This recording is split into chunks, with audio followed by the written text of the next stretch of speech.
This podcast is hosted on podhome.fm, the most modern podcast hosting platform. Podhome offers unlimited episodes and podcasts, and unlimited use of Podhome AI, which generates transcripts, clips, chapters, title suggestions, show notes, and much more. And all of that for just $15.99 a month or $185 per year. That's a steal. So go to podhome.fm and start your 30-day trial now. And enjoy the show with Joe. Transmitting live from the Asylum Studios, deep in the bowels of Southwest Texas, it's the Joe Rooz Show. The show where we talk about anything and everything. Where nothing is sacred, nothing is watered down, and nothing is PC. Alrighty, hey folks, it is Monday, the 9th of March, 2026. I am Joe Rooz, and it is great to be with you once again, transmitting live tonight at the Asylum, and of course, as always, doing the very best we can to bring you the best quality talk radio we could muster without all the bluster. Welcome to the Joe Rooz Show. All right, well, it is Monday. We are starting all over again, as if the last week wasn't hectic enough with the schedule we were keeping, and then all the problems we had on yesterday's show with the stream yesterday. I don't know what was going on yesterday. Holy hat. Started the stream, and about 30 minutes into the show, everything crashed. We had to start all over again. But hey, the show came in. You guys came back. I appreciated that immensely. So thank you very much for it. And I hope you guys got something out of it at least. And then, of course, you know, it was the weekend. I hope you guys got to spend some good time with your family, your friends, and got to hang out a little bit and relax and kind of decompress before the rest of the week started up. Or the next week, this week, started up. And then you may have been wondering when the camera went on what I was looking at all over the place. I had forgotten to start the audio stream. So I had to get that thing going. And, well, we're good. We got that running. Everything seems to be moving along very well here at the moment. So, but this is my show. And we always know that it wouldn't be a show that I do if there wasn't some kind of a hiccup, glitch, problem, or kerfluffle to start the show. Yes, I used the word kerfluffle. Yes, I did. To start the show. So, but we are glad to be here. We got a packed week ahead of us. We got guests that have been provided to us by Creative Edge all week, so we are extremely pleased with that. The one thing about working with Creative Edge is the quality of guest has been phenomenal, and we've had some great conversations. And so I want to say thank you before we even get started. I know we do a little promo blip before we get into the rest of the show. But I just want to say thanks to the folks over at Creative Edge, and they do a great job, and I really do appreciate the promptness of the guests. I mean, I was talking to our guest that's waiting for us right now in the backstage area about this, and I said, you know, it's great that, you know, everybody from Creative Edge checks in. I appreciate that. You know, I really do, because the 15 minutes before the show starts is the most stressful time for me because I don't know. Sometimes I don't know, guests don't check in or they don't respond to my emails or anything like that we send out earlier in the day. So I don't know if they're actually going to show up or not. And the one thing I hate to do is have to cancel a show because my guest doesn't show up. But I've gotten better. I told you, I do backup work. So I have material ready to go just in case the guest doesn't show up. And usually what I do is I badmouth the guest for not showing up. So that's the backup work. So, but it's fun. It's a lot of fun. We haven't had to do it yet. Not since the last time. But it's coming. I'm sure it's coming. The odds are greatly in favor of it happening at least once. But our guest tonight, you know what? Yeah, let's do it now. Let's do it right now because I know that if I start, I'm going to forget to do it, and then I'm going to hate myself for doing it. So before we get into all the fun stuff, I do want to say one thing. I do want to wish our producer, Anonymous Angela, a very, very happy birthday today. Today's her birthday, and she is phenomenal. She does a great job for us. I am really, really happy that she came on board. And again, I think I've told you this before. She has donated her time and her talent to help put the show together. And she puts a hell of a lot of work into it. And I know sometimes that could be a bit of a pain when it comes to things. But Angela, I know you're going to be listening. If not now, you're going to be listening later. So again, I just want to say thank you very much for everything you've done for the show. And I want to wish you a very happy birthday.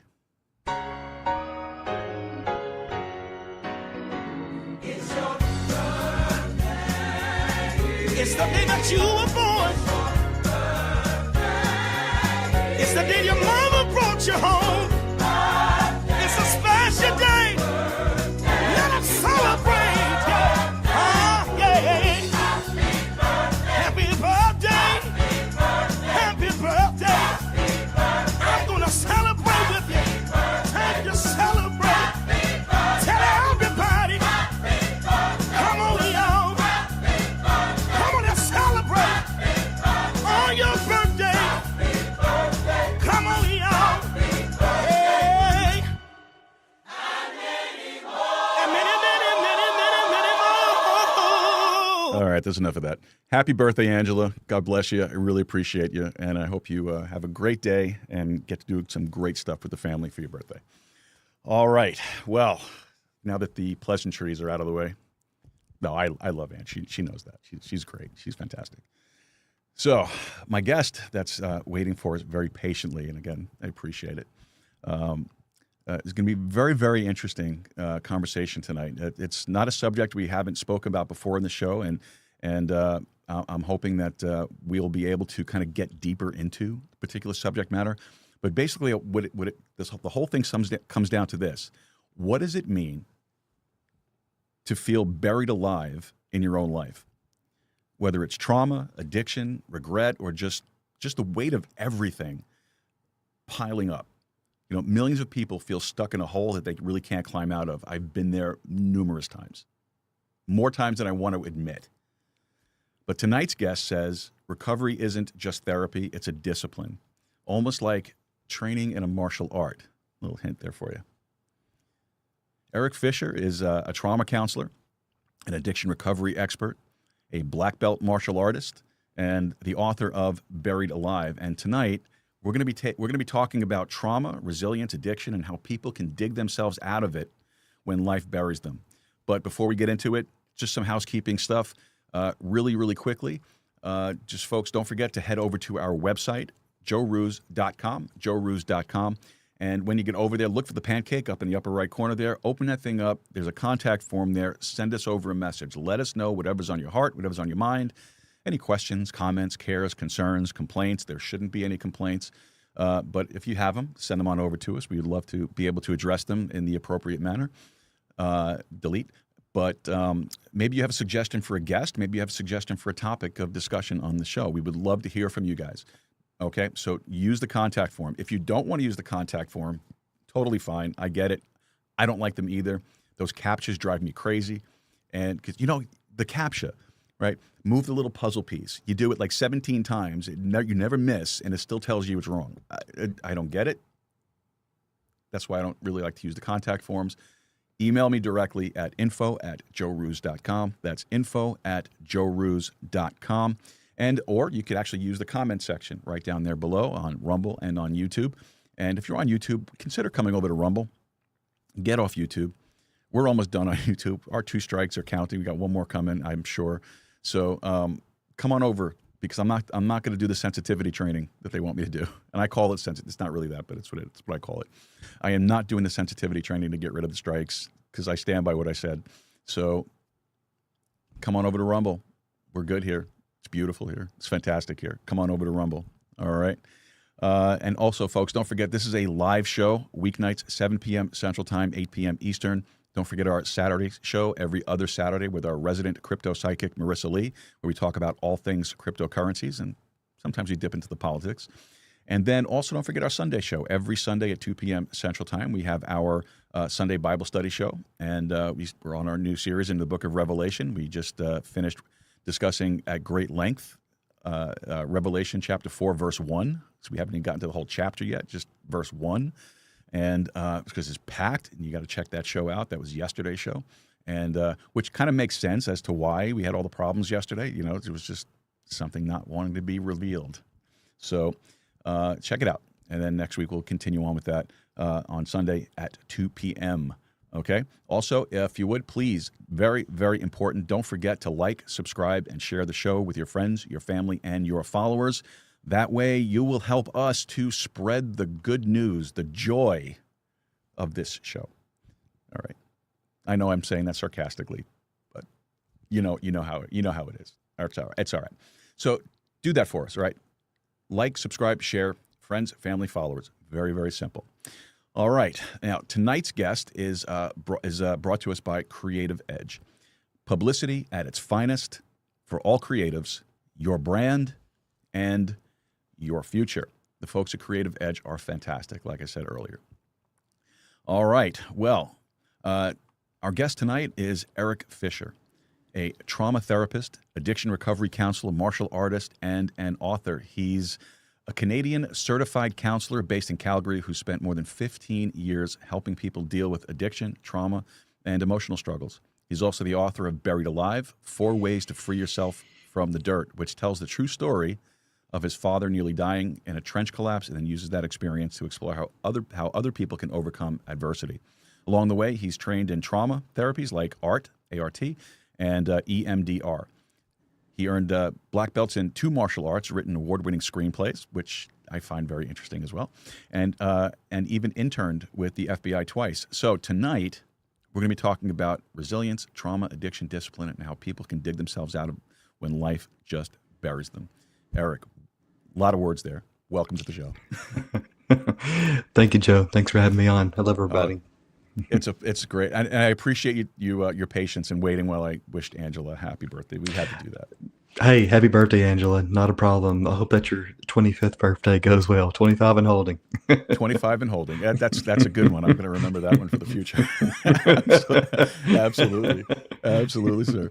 So, we talked a little bit before the show. So EMDR is not something that we haven't heard of before on this show, but I'm hoping that we can get a little bit more into it and re-explain it to the audience, give them a fresh perspective on the whole thing. But before we get into all the serious stuff, what is the most random skill you have that almost never comes up in a conversation? Yeah, I would say, and it's a bit of a cheat, but, talking about the martial arts as far as a skill, I would have to say that one. I don't usually talk about, hey, I'm a martial artist with 2 different black belts. That doesn't just come up. So I would say that one. Interesting. It's funny too, because I've noticed that a lot of folks that do martial arts really don't talk about it very much. No, there really isn't. They don't brag about it. That they don't. It's very humble study. it needs to be. Yeah, for sure. It's not like Cobra Kai and the Karate Kid. Not all of them run around like that. I'm sure. Yeah, So I'm not walking to Walmart in my gi, and my black belt on, right? Yeah. nice. Absolutely nice. Oh man, I just noticed something that's crazy. My the audio stream isn't streaming, but that's okay. We'll just add the audio later. No worries. Okay. Anyhow, what else we got here for you? Okay. So what's the dumbest way you've ever hurt yourself? I was thinking of so I'm trying to think of one. It's kind of like multiple choice. There's one that happened just like a week ago where I was trying to cut this avocado, trying to get the the nut out or the seed, and I was using a sharper knife, and just decided just to have that slip, and I thought I had it inside the seed already, and it went straight into my left thumb, and did a pretty good gash. It was profusely bleeding, and we saw it didn't get to the fat at least, but yeah, it was a pretty good cut. So, I mean, there's a lot of other possibilities I could have said. Yeah. Yeah. I was thinking myself, like I told you before the show, something actually happened today, but that in thinking about it, that wasn't even really the dumbest. The dumbest for me was about a year ago. It actually was a year ago. I think next week. So I like to cook on the weekends. That's my little stress relief hobby. Yeah. And I was making a sauce, and I am Sicilian, so I like to do that. So I was making a sauce, and I have 2 French bulldogs, and when I cook, my boy Charlie is always at my feet, always laying either in between my feet or someplace close by. So here I am, I'm making the sauce, and I have the water boiling for the pasta, and it's done, so I got to go strain it. So I pick up the pot of the boiling water, and I'm scooting over to this because my stove is here, and then the sink is right there. So I'm scooting over with this thing, not realizing that Charlie was laying on the floor mat Oh no! right there. So, of course, I stop short, and the water goes up like that and goes down and splashes down all over one of my feet. Now, of course, I'm not wearing shoes. I'm wearing socks. And so the boiling hot water concentrated in the sock, which caused a very, very incredibly severe burn. And it was like not full thickness burn, but like my skin was peeling off. It was terrible. It was absolutely terrible. And I was in so much pain. And it was like, well, better me than Charlie, Exactly, right? Better me than Charlie. Yeah, So, totally. and that took me about, I want to say about maybe 3 months of recuperation just before it started looking normal again. Oh my goodness! Yeah, And it still doesn't look normal. It still looks like you can still see where the burn was because the skin is newer skin, so it's still kind of pinkish compared to the rest. So it's stupid. It was a stupid mistake. Now I make sure I wear shoes when I'm cooking just in case. Yeah, well, that's a good thing to consider, eh? Like, 'cause, I mean, totally. It wasn't too bad except for the skin peeling off part. Yeah, but Yeah. it makes a great conversation piece. Totally. I mean, the only thing I can absolutely think, only thing I can think of close to that with where I had a burn with cooking was working with Thai chili peppers, and I had something in my eye, and there was some of that on my finger. I've never felt so much pain in my eye before that. And the only thing that took care of that pain, which was searing, I was in the bathtub, like just writhing, was some coconut milk that was in a little cup, and that's what helped it. Oh my Yeah. gosh, I couldn't even imagine. I've done stuff like that too, where I've had oils and stuff on my hands, and I touched, rubbed the nose or something like that, and like, oh my gosh, I get it. Yeah. I get it. So I bow to that one. Right. And was it just one of your feet, or was it both? One, it was my Oh, it right was just foot, your right foot. Oh, which of course is the pedal foot for driving, which made it very, very hard to get to the urgent care place. oh no. I called a friend. I was like, "Hey, are you busy?" And they were like, "Not really. Why? Can you take me to urgent care? I severely burned my foot. You sound so calm." What else am I going to do? I mean, it's like I'm just hanging out, screaming in and pain. yelling about it's not going to solve the problem. It's just one of those things.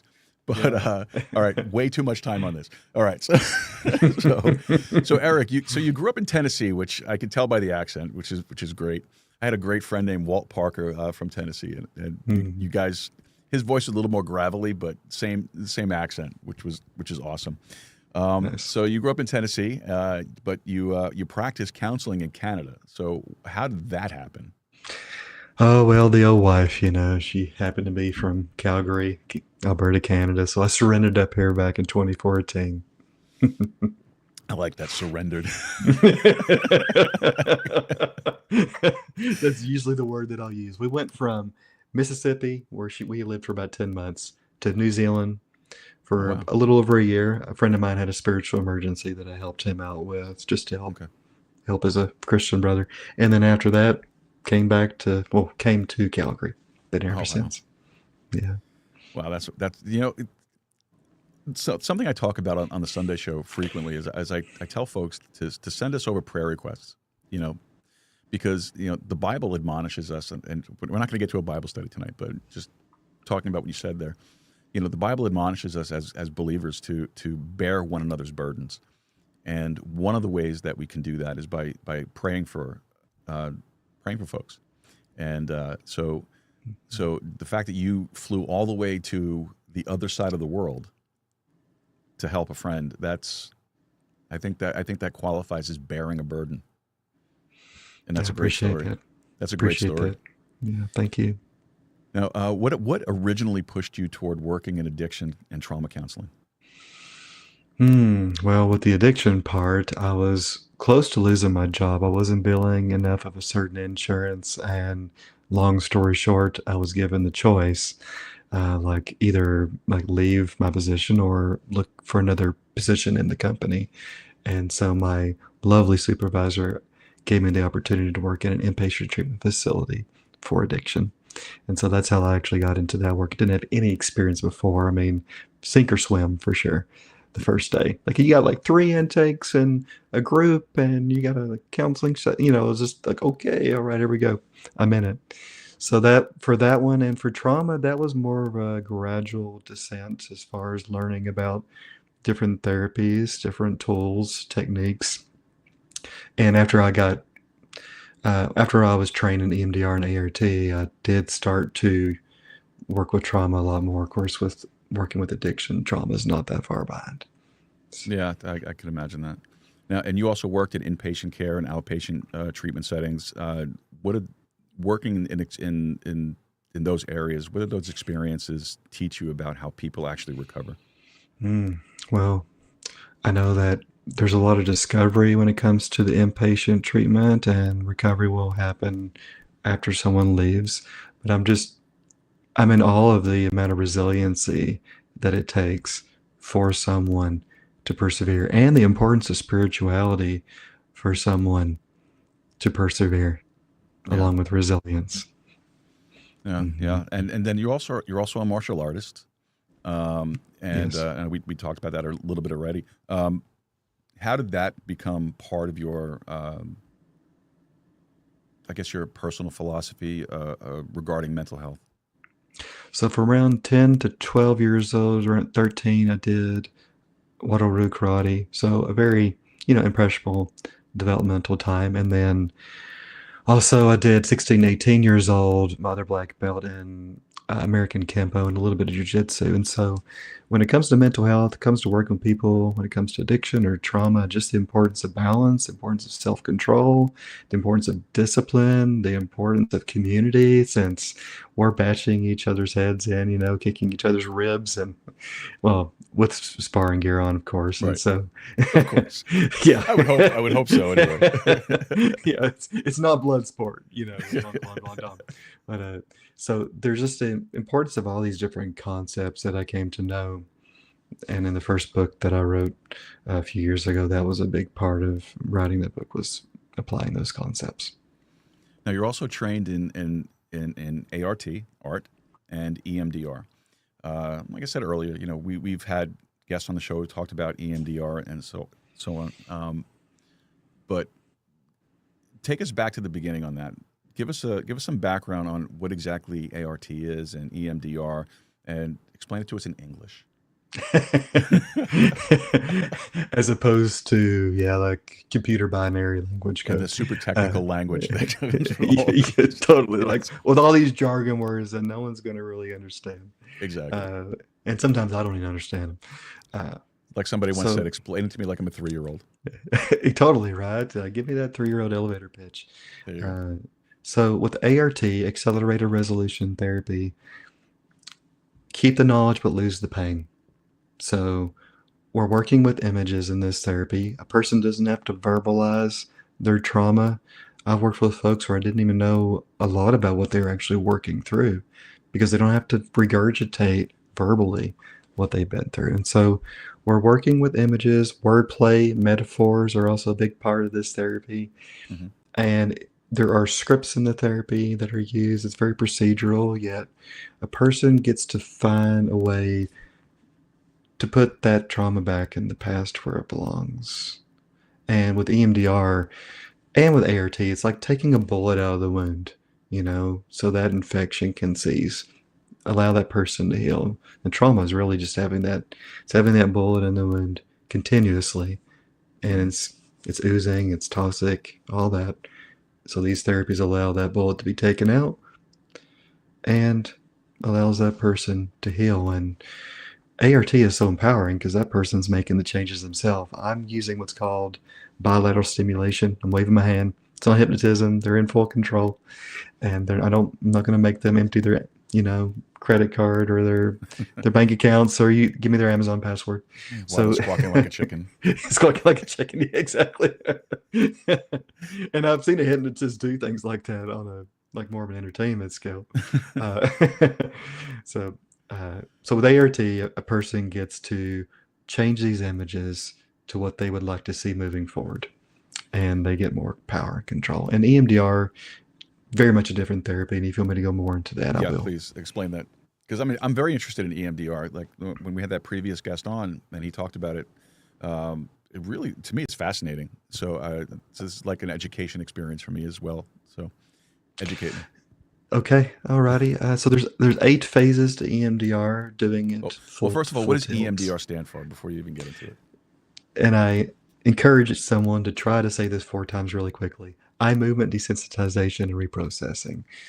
What we're doing is we're taking, let's say, a particular traumatic memory, and we're starting to connect a core belief that's negative to that memory, like I am worthless, let's say.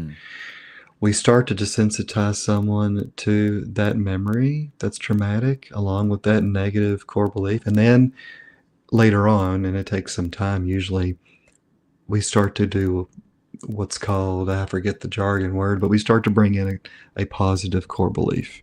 Installation, that's the jargon word. Okay. So like I am worthy, and we connect that to the present time, and then we do a future trigger as well. So it's about reprocessing. It's taking the bullet out of the wound, but we're also working on those core beliefs, using eye movements to sensitizing someone to what they've been through. We don't really know how the eye movements work, just to be honest. We know they do work. There's lots of theories as to why they work. Kind of like, hey, sleep on it, and you'll know what to do in the morning. We're doing rapid eye movement when we're asleep. This is mimicking rapid eye movement. So I don't know if that helps a little bit to understand with EMDR what's happening. I think so. I think so. Yeah. And again, this is not hypnosis. This is nothing like that at all. This is actual therapy. Actual therapy, absolutely. A person has full control during the reprocessing. We even ask someone at the end of each session, debriefing, how are you doing? We need to close this up.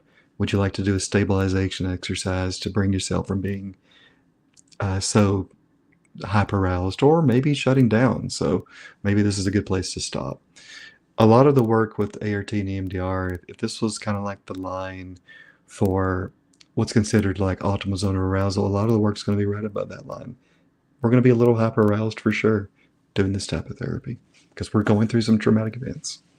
Right. Now, ART and EMDR, are they like something like a routine? Not a routine. I'm trying to think of the right word. Where you start with ART, you work to EMDR, or is it something that it depends on the personality of the individual person, the trauma, which course you take? Doesn't have to be a specific this and then this. Could be just ART. Could just be EMDR. I mean, do I do both with some folks? Yeah, it can be done. And I'm sorry, what was the second part? Well, is it specific to a type of trauma, or is No. So with EMDR, complex PTSD, often with EMDR, ART, I don't usually, I can use it for complex PTSD, which is more childhood trauma, ongoing, like throughout a lot of years, ongoing events. Okay. I would use EMDR maybe for that complex trauma. ART, if it's a single traumatic event, it's really good. And yeah, I can use it for anxiety, depression. When it comes to ART, I can use even a fear of change, ADHD, lots of different things addiction, lots of different things can be used. I'm thinking like, because I was diagnosed with PTSD some time ago from some things that I experienced when I worked back in New York. And, none of these treatments or therapies were ever recommended. And so does it depend on the severity of it? Yeah, for sure. And it depends on if the person's trained as well. The severity, When it comes to whether or not we need to look at multiple different target points, because maybe there's more than one memory that we need to look at from different age groups or different developmental times. ART, for sure. I usually do ART for a single event. It can also be used, though, even when someone needs a decision on which way to go with something. So, Oh, okay. Okay. yeah. So now, a lot of people, they throw the word trauma around very, very, very, very easily. From your perspective as a therapist, what does real trauma look like? Oh, yeah. That's a big question. I would say I that get one real every now and then. I would say that real trauma looks like when the body, I'll just use Bessel van der Kolk's term, when the body keeps the score. So trauma lives in the body. And when there's intrusive thoughts about something, when there is deep shame, when there's deep guilt, misplaced guilt, Mhm. often, when I'm having these somatic sensations that are not comfortable for me, or even I have a hard time feeling a certain part of my body. Some people I work with, they don't even realize that they realize, they come to realize that there's certain parts of the body they can't even connect with. Sleep disturbances, flashbacks, nightmares. Like, we could go through the whole kind of checklist of symptoms. I would say one of the big pieces, though, is, does this get easily triggered on a somatic and cognitive and emotional and spiritual level? And if it does, it's not just, oh, that was so traumatic. It was, no, this is actually trauma. Well, I'm glad you mentioned also the spiritual side of it, because there are a lot of people out there that look at things like ART or EMDR, and they question whether or not it's a conflict to go through therapies with their religious beliefs and their faith. How do you address that? Because you are a Christian. You are, I am. you know, Yes. and when folks come to you with that type of a concern, how do you assuage their concerns that this is a conflict of faith? I would talk with them about this being a supplement and not something that overrides the faith. That's simple enough. I mean, I know it sounds sarcastic, but I'm serious. It is. It's a very simple answer to the question, because unfortunately, there are people out there who think that I'm going through something right now because the Lord's putting me through this right now, and if I do anything outside of prayer, and some people go fasting and prayer and so on and so forth, that they're going against their faith, and that's why I was kind of curious about that. Now you also deal with addiction issues, and we find addiction is everywhere. It's you can be addicted to anything these days. I mean, drugs, gambling, your phone. Yes. Why do you think people get stuck in those types of cycles? Loneliness, shame, disconnection. Even the disconnection, not just from others, but the disconnection from myself, from, yes, again, a spiritual standpoint, emotional standpoint. I'm finding escape, reward, or relief in a way that self-sabotages me. And there's so many different viewpoints on how someone acquires addiction.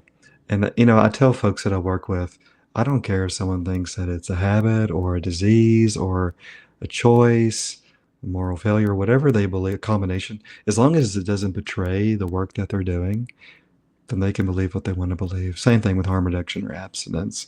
As long as it doesn't betray you at the expense of yourself, okay. You can believe what you want to believe with that. So I do believe that at the core of it, most of it, especially with what you mentioned a moment ago, cell phone use, it's really this massive disconnection from like what I'm actually feeling, thinking, sensing, and also other people in the environment, not being connected. Yeah, because you can easily get lost into your phone. You can easily, just lose track. Just think of how many times, you've been sitting someplace, whether it's on your sofa, whether it's on public transportation or or whatever it is, and you're there and you don't realize how much time passes that you've lost just sitting there, just staring at a screen. And then on top of that, there are people who can't put it down. It's like impossible.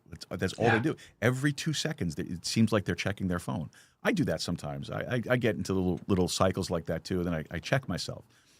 I learned a very nice little trick. What I do is I put my phone on Do Not Disturb from a certain point during the day to the next morning, or I block out the time. I put it on Do Not Disturb and I put it away. I don't even go near it. I just leave it alone. Yes. And for me that works.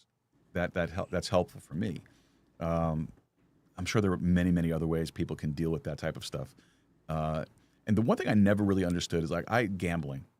And I'm not minimizing anybody who struggles with gambling. If you have a problem with gambling, please go get help. I mean, it could really do a lot of damage, more damage than you might think. Because with the financial damage that you get all the other damage that comes with it. Wreck your family, just like any other addiction. It'll wreck your family life. It'll wreck your personal life. It'll wreck your employment. It'll wreck you can lose everything. We understand that, but I just never understood what the attraction to that is. In your experiences in counseling people, do you ever get like an insight as to what exactly that attraction is? I've had a lot of people come very recently with gambling concerns. 6 figures, 5 figures, 4 figures. One guy, I think, was actually 7. And, the attraction for a lot of people usually would think the attraction is winning. Yet for a lot of folks, the attraction is this escape. It's this mind-numbing escape that they get from slot machines or blackjack or sports betting, whatever it is. And really, it's just like with sex addiction, a lot of it's even the chase. Because once there's an orgasm, it's kind of over until I feel that guilt and shame, that numbing, that despair. Same thing with the gambling, it's that chase, that ongoing pursuit of wanting to numb. So, yeah. Now, using your background in martial arts in the recovery process, you talk about recovery like a martial art. When you talk about that, what exactly do you mean? When it comes to recovery from a martial arts point of view, it goes back into having discipline and, yes, looking at self-control, but also balance where, I'm not binging on emotions, I'm not restricting emotions. I am managing expectations of how I'm able to defend myself in this particular situation. So I even characterize addiction as an opponent. So when it comes to the opponent, sauntering on the corner, I need to be on the alert, need to be on guard for defense.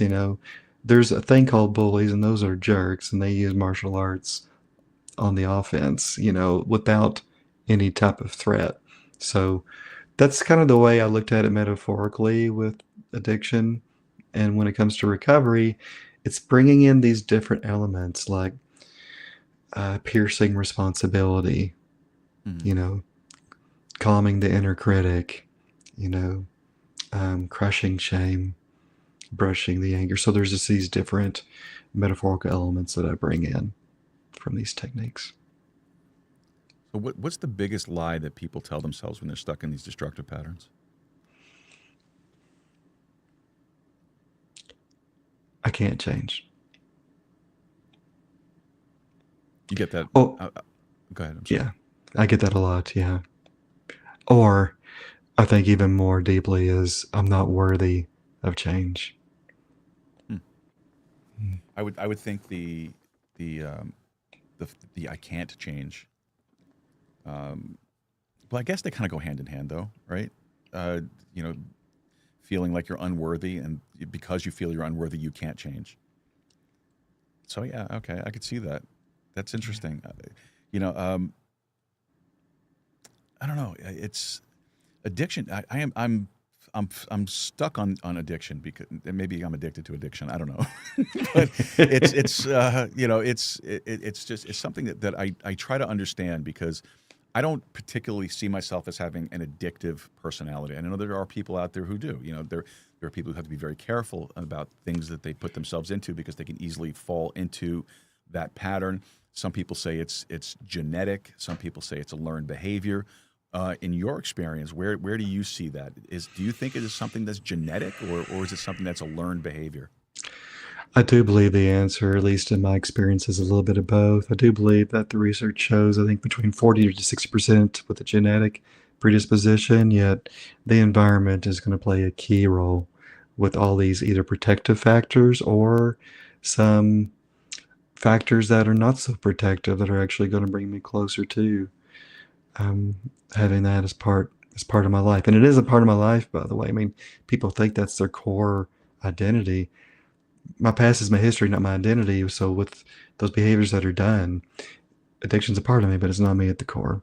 I think that spiritual suicide is one of the core elements of addiction. Spiritual suicide, it equates to shame. There's a book actually that talks about that. I think it's actually called Spiritual Suicide. And it's all about losing myself. Well, speaking of books, let's get into your book. So you wrote a book called Buried Alive. I wrote a book, yes. And yes. it centers around centers around an accident that your father survived. Yes. Can you tell us about that? What happened that day? February 12, 2000, him and two friends were at a dig site in rural Tennessee. They were digging for Native American artifacts known as arrowheads, which in Texas and in other places, I'm sure you've... Plenty of them, right? In this overhang, near a small cave inlet, the Native Americans would never clean out a place. They would just bring in more dirt. And so if you're to look for them in this area, there'd have to be digging. And so long story short, my dad's in like an 8.5, 9-foot hole. Little dirt comes down. Him and his friend Jason laugh. Friends further up that hole. And then a few seconds later, whoosh, all the dirt that was up at the top, avalanche. Oh, wow. In just a few seconds. A big, large, depends on who you ask, 200 pounds, 300 pounds, a big rock, though, comes down on the dirt after it, fully entombs my dad. And if it wasn't for the second man that came, Jerry, which had never came with them before, definitely a God intervention, he would have died, because Jason was also injured up to his knee with the dirt and the rock that came down. He was further up. And Jerry had to come down the hill, help get the rock off, help get Jerry taken care of. Help get Jason taken care of. And then find my dad's head. When thankfully Jason saw where he actually became buried. And my dad, I remember in the interview that I did with him about 5 years later after the incident, he mentioned the only thought going through his head was, I didn't think I would go out this way. Wow. Yeah. I'd probably think the same thing, but it's just a miracle in itself that your dad survived that. I mean, absolutely. Wow. Yeah. And now, strange question to follow up with, I think, is why did you feel that story was important enough to build an entire book around? It resonates with me because I almost lost my dad to death, and just the sheer amount of resilience that someone can have to go through something like that and come out the other end. And now it could be a story. It could be something that can be inspirational for someone else. And so I was looking for something in my life that was inspirational and that was really dear to me in this story. And thankfully I had a interview that was done, since they wouldn't speak about it together. It was like, let's just kind of let that just go. There's a lot of darkness with that. So one of them will never go back and do digging again. He believes that there is something with the Native American dig site there. So I've wanted to apply these self-help concepts to something I've found to be really impactful. Now, you also talk about people being buried alive psychologically. What does that actually look like in everyday life? That could be just doing something at work and like beating myself up over it and then perseverating over that, and just feeling guilty, feeling shameful about things like with addiction. So yes, addiction could be trauma, could be people that come back from wars with that type of trauma, natural disasters, could be disconnection from people and feeling lonely. Loneliness being probably one of the key deaths during COVID, aside from other things I won't get into, but yeah, loneliness being a big Sure. piece. Yeah. Now, something else your book talks about is the CIA framework: curiosity, introspection, and agency. So, can you break that down for us? Explain to us what that is and where you got the idea from. Yeah, I did intern with the FBI, as you mentioned a few minutes ago. I was like, oh, this will be an interesting acronym. CIA, curiosity, introspection, and agency. Breaking it down really quickly and succinctly: be and stay curious about things in life, about experiences. Introspection, feel into myself. What am I feeling? What am I thinking? What's my motivation? What am I sensing right now? So being curious about being introspective and being introspective. And then agency, taking action. Don't just sit waiting for the apple to drop, shake that tree.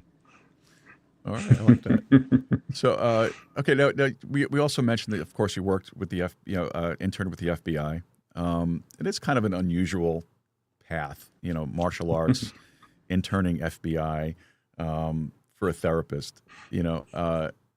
How did those experiences, how did they shape you and help you develop for the book? With the FBI was a great experience because I was able to meet people from like literally every state, even Guam. I mean, it's a territory. So that was a really awesome experience. The importance of community with all the interns. I took the agency exam. I didn't pass it. Or sorry, the agent exam, didn't pass it. It's either a pass or fail. I failed. And, it's just a lesson in humility and acceptance. And hey, this wasn't the road for me. And that's part of being able to be curious about other possibilities. And I was just curious about the experiences when I was in both Tennessee and Washington, D.C. for my second stint, because I interned at two different occasions. Okay. So that's a little bit about the FBI piece. I can't think of too much else aside from there's a man at church that will always tell people, this guy's name's Eric, and he actually worked for the FBI. And I'm like, you got to stop. I was like, stop telling everybody about this. Like he's actually like enthralled by it. So I'm just like, okay, all right. For some people, that's the highlight of their life. They know somebody who did something. Right. Yeah. Totally. So okay, that's cool. All right, here we go. So okay, so I was thinking, I thought that perhaps there was something in those experiences with working in martial arts and working with the FBI that you brought into the story of Buried Alive. So what do you hope that somebody who's struggling with depression, or somebody struggling with trauma, somebody who's struggling with addiction is going to get out of reading your book? My hope is that they will receive empowerment for a direction to go and just enough motivation to start to make those changes for themselves. Yeah. My hope is also that they are able to get a few actionable items, which I do have in the book, to be able to use for themselves, and just to use the story of what my dad went through to be like, okay, this person's able to go through this, right, and able to and come out the other end, and now it is a story. And that's my hope for anyone going through trauma or addiction, is that it becomes a part of their life, a story, yet not what they're always having to struggle with. So when somebody is at rock bottom, or at least they feel like they're at rock bottom, what's the very first step that they should take? Pray, if they believe. And hey, even if you don't believe, pray. Pray to someone, something. Yeah, right. I saw you on the trigger there. Hey, just reach out to someone. I know that sounds like it can be super hard. That 1,000-pound phone. Leave a voicemail. Like text somebody if it's just text that you have available. Go to intherooms.com. Go to that website and get onto a meeting. You can turn off your video and audio and just listen to people going through similar things. What was that website again? intherooms.com. It's a website that has lots of different meeting types, not just AA, but also NA and other ones. And just listen. Don't isolate. Don't isolate. I think that's really important, is not isolating. I think that's the main thing, really. And that's what I would take out of it, is not to put yourself in a situation where you're totally by yourself all the time, having to deal with these things all the time by yourself, because that, to me, would just exacerbate that feeling of being at the very, very bottom. Yeah. I wish I wouldn't have to be on the show here and say that I knew someone that died in their hotel room, from a cocaine overdose. But, wow. Wife and kids, now not just a memory. So I think, unfortunately, I think a lot of people have stories like that in their background, whether it's family member or whether it's a close friend or someone that they knew, and that's sad. It's an unfortunate thing as well. It's this has been great. I really appreciate this conversation. This is important stuff, folks. It just really is important stuff, and I don't want to end the show tonight on a downer. So I want to ask you about your faith, about your Christian walk, and I was wondering if you would like to share your testimony of how you came to know Jesus Christ as your Savior. Absolutely. It's a bit of a run-of-the-mill growing up in the church. The name on the billboard was Church of Christ. And at 13 years old, I talked with the preacher, I think, a year before that, and it was on a Sunday night. And I decided to walk into the aisle and get baptized. And I had grown up in the church, so I'd always heard about Jesus and God, the Holy Spirit. And it's taken it's been such a turn from some things that I initially believed about, like the Holy Spirit and some other parts in the Bible. And so I won't get into those yet.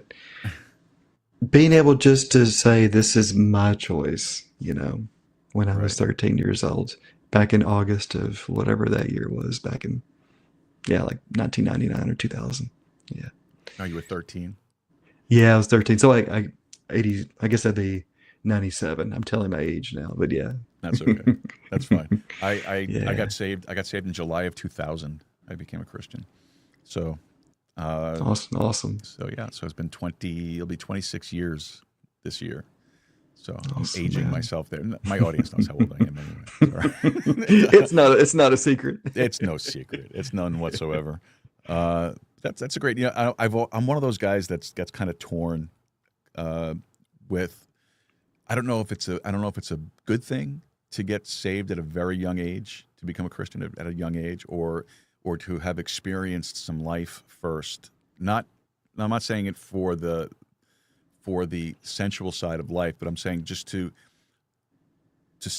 experience the darker side of life, and then to experience the joy of redemption, of salvation, of being clean, of knowing the Savior, and then being able to look back to those experiences.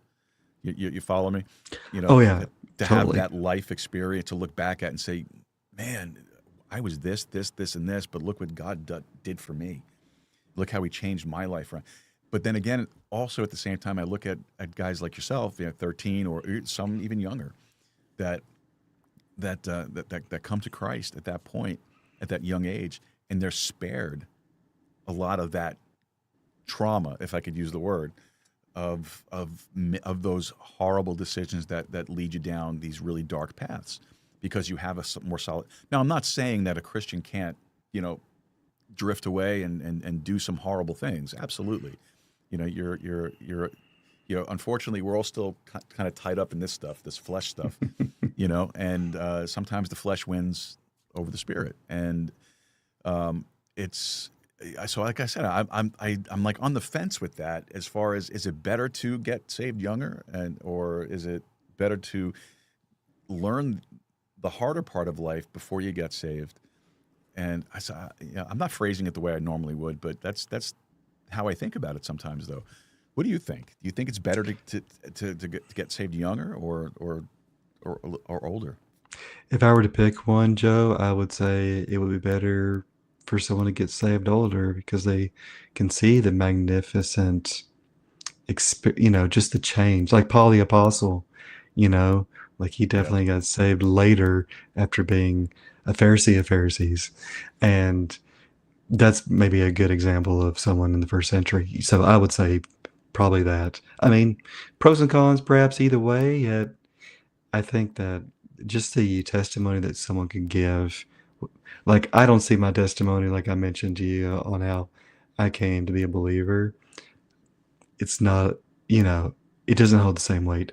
We took 3 or 4 young men from the rehab facility in Mississippi to this church building one time. We baptized them, and one guy came out of the water. He was like, yes, you're going to see that he was so joyous, and he has that testimony. And That's great. It's different. It's different. That's great. Yeah. One of these days, off the show, I'll give you my testimony because it was pretty interesting too. Yeah. I gave some of it on another show. I was interviewed on a Christian podcast on Saturday. It'll be. Oh. I think he said he's going to upload it on Wednesday or something. But it was all about just my testimony. So I gave it recently. But I had some pretty interesting things take place around the time where I got saved, and I look back at it now and I'm like, holy cow. Like, wow. whoa, right? Exactly right. And I look back at what I was before I got saved, and okay, I've made some mistakes along the way. I've had my days where I've drifted aside and so on and so forth. But it just makes forgiveness that much sweeter. Yes. And that restoration of fellowship, and to your point also about age too. Is that, and I agree that you don't have the experience behind you to effectively help other people also, because like for example, I know a guy, he's a pastor, he's up in New York, great guy, smart guy, very young, much younger than me, and as a matter of fact, when he came to New York, the pastor of the church that I was attending at the time had called me and asked me if I would help him get a church established and help him find a building and so on and so forth. He was there to plant a church. So I did that. And great guy, again, smart guy, knows his stuff, knows the word of God, and grounded, good guy. But he had a problem because one of the men that he was that he had invited to come to the church that he was planting and had started coming faithfully and such and became a very integral part of the foundation of that local church, came to him one day and told him about some issues that came up in his marriage. And, my pastor friend had to be very honest with him and tell him, I don't have a reference. I've never experienced that. I can refer you to somebody that can help you, so yeah, it is kind of limiting. And and I agree. That's why I'm on the fence. It's like, it's good that you don't experience those things, but at the same time, if you had something, I call it a common frame of reference. If you had a common frame of reference, it's easier to counsel people and help people because you can understand where they're coming from. And then you can also, you can use it to your advantage in counseling too, because look, I've been down that road. I know what you're thinking. I know what you did, and I understand it. And this is the way you address it and you attack it. And I use that word carefully, attack it, because sometimes you have to. You can't just sit there and let it fester. You have to hit it head on, and you got to address the root cause of the problem and just take care of it as quickly as you possibly can. But we're getting into a whole nother area here. So before we wrap this whole thing up here, Eric, who is somebody that you respect right now, and what are they doing that inspires you? I would say Kim Titus, as a shout out to the Thumbs Up Foundation. Her husband's name is also Kim. So Kim, Kim Titus. Her son died by suicide in his 30s, but her advocation work, her joy, her her attack, if you will, when it comes to brain health and cutting the red tape for health support. I mean, she's amazing. And when I talk with her, I'm always amazed at her zeal, her passion, her encouragement, and she uses that for good. And so that's who I would say. Well, that's fantastic. That is absolutely fantastic. Eric, where can people go to find out more about you and about your work and get your book? Yeah, recoveryartscounseling.com. So that's with two L's, Recovery Arts Counseling, since I'm up here in Canada. And Eric Fisher Writer on Instagram, and Recovery Arts Counseling on Facebook. You can find me on LinkedIn as well with my name, Eric M. Fisher. The book can be found on Amazon, either on Kindle or paperback. Outstanding. I have your book. So Oh, cool. Thank you. yes. I appreciate that. I got a little late, but I started reading it. I did start Oh. reading it though. So Oh, it's so far very good. Really. Oh, thank you. Thank you, Joe. So, all right, folks. Eric Fisher, thank you, and I really appreciate you taking the time out to be with us here tonight. Thank you very much for it and for the work you're doing, and thank you for giving us your testimony. I know I kind of threw you off with that when you weren't expecting it, but I did want to hear. I did want to hear your story on that one, and that was great. I appreciate it very, very much. So, Eric, I'm going to put you backstage. I'm going to wrap this baby up, and I'll catch up with you in a couple minutes. All right. Thanks, Joe. Thanks. Eric Thanks, Fisher, Joe. folks. Make sure you check out his stuff. Fantastic, fantastic stuff. Eric, will see you in a minute. All right, folks, please make sure you head over to his website, check it out. We'll make sure we have all of his links in the show notes, everything that we've passed on during the course of the show here today. All right, well, it brings us to that point here of the show where we got to talk about taxes. It is tax season, unfortunately. It is liberal Christmas is right around the corner, April 15th, and we need to make sure that we get our paperwork submitted. Otherwise, the liberal Santa Claus will be coming knocking on your door, and there are 87,000 more of them now, and they're packing firearms. So we want to make sure we get all our stuff squared away. That said, I want to tell you about the Diamond Dynasty Tax Group Legacy, located right here in Eagle Pass. These are the folks that helped me when I purchased the asylum and did all the renovations and built the studio, all that stuff. They took all of my invoices and receipts, literally an envelope about that big, and they condensed it all down. They worked the whole thing out. They maximized the return. They minimized all the stress that I had to deal with on this one. They did a fantastic job. So when they came and they asked me if I would mention them on the show here, I said, absolutely, for sure, we'll do that. And so that's why we talk about them. They are a local business here in Eagle Pass. However, if you're not in Eagle Pass, they can help you wherever you are. So check them out at Diamond Dynasty Tax Group Legacy. Give them a call at 830-867-7106. That's 830-867-7106. Make sure you let them know that you heard about it right here on the Joe Rooz Show.